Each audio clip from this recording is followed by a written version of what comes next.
Hello guys, magluluto po tayo ng chicken with repolyo. Ito po ay isusute lang natin. First ay igisa natin yung chicken. Igisa po natin siya hanggang sa maging medyo mag-brown para mas masarap at saka mas mabango siya. Takpan po muna natin. Ngayon ay lagyan muna natin ng seasoning. Tsaka timplahin natin ng patis para manuot yung lasa. Bago natin ilagay yung repolyo. Ayan. Halo muna natin guys.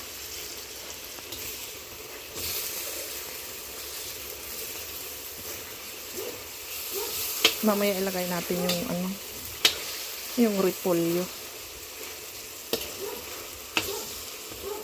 Ayun. Mamaya ng konti, lagay natin yung repolyo. Ayan guys. Pwede na siguro natin ilagay yung repolyo. Ang bango. Ayun. Ito po ay lutong igorot. Malalaki yung kuwan ng repolyo. Yung hiwa ng repolyo. Ayan na guys, nailagay natin lahat na yung repolyo. Mamaya haluin natin pero takpan muna natin para maluto.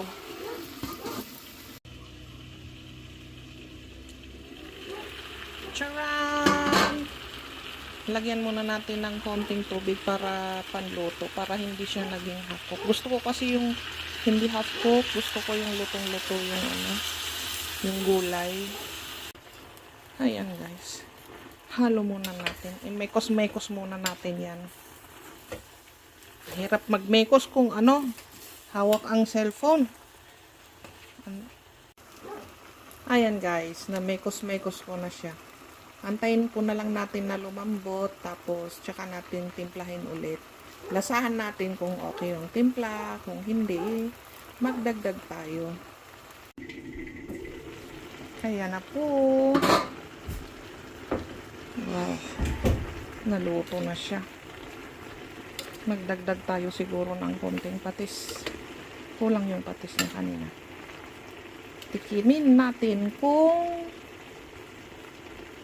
maalat. Kulang ng patis. Patis natin. Ayan.